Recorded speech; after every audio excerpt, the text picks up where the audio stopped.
Friends नमस्कार। आज हम पढ़ेंगे कारक। कारक किसे कहते हैं?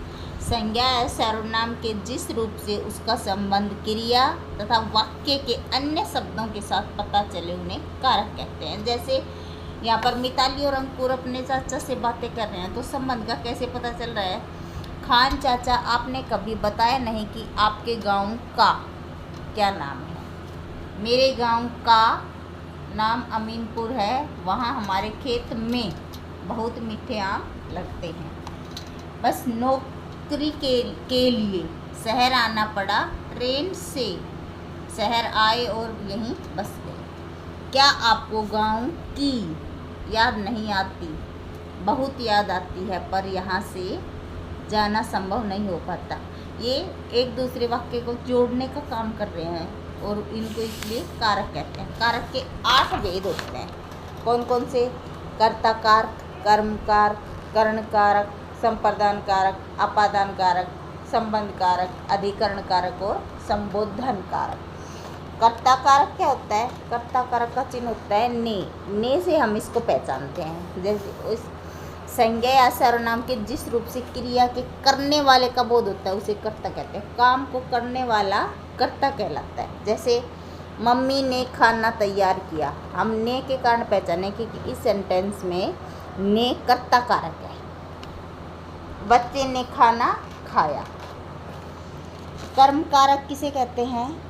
वाक्य में संज्ञा अथवा सर्वनाम शब्द के जिस रूप पर क्रिया के अर्थ का फल पड़ता है उन्हें कर्म कारक कहते हैं। किस प्रकार? जैसे श्रमिक पत्थर तोड़ता है। श्रमिक क्या तोड़ता है? पत्थर तोड़ता है, तो ये कर्म हो गया। वह पारिश्रमिक पाता है। वह तो पारिश्रमिक पाता है, तो जब हम क्या लगा के देखें तो आंसर आ रहा है, वो हमारा कर्म होता है। कर्म 2 प्रकार के होते हैं, प्राणीवाचक और अप्राणीवाचक। इसके बाद है करण कारक। करण कारक का चिन्ह होता है से या के द्वारा। क्रिया को करने के लिए कर्ता को जिस साधन की आवश्यकता होती है उसे करण कारक कहते हैं। यानी इसमें जिससे कार्य किया जाता है। जैसे दूध से खीर बनाओ, से इसमें आ गया, ये करण कारक। मुन्ना चम्मच से, किससे खा रहा है? चम्मच से खीर खा रहा है। नंबर 4 संप्रदान कारक। संप्रदान का चिन्ह होता है के लिए। इसमें जिस संज्ञा या सर्वनाम के लिए कुछ किया जाए उसे संप्रदान कारक कहते हैं। जैसे नितिन के लिए खिलौने आए हैं, आहना के लिए गुड़िया लाई है, दोनों ने अपना माँ को सामान दे दिया। इसमें के लिए आता है या को भी आता है इसका चिन्ह। फिर है अपादान कारक। से का मतलब होता है अलग होना। करण वाले से का मतलब होता है किसी को जोड़ना, और ये होता है अलग होना।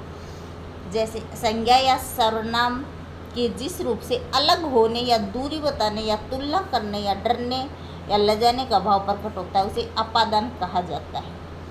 अपादान कारक। जैसे यात्री रेल से उतर गए, यानी रेल से वो नीचे उतर गए। मोहित दीपक से ज़्यादा चतुर है। पिताजी छत से नीचे देख रहे हैं। सीना अंधेरे से डर गई।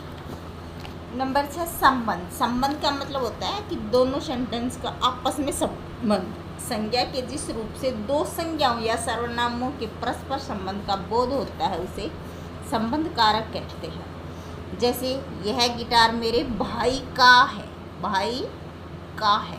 वंश की पुस्तक मेज पर है। नंबर 7 अधिकरण कारक। इसका चिन्ह होता है में या पर।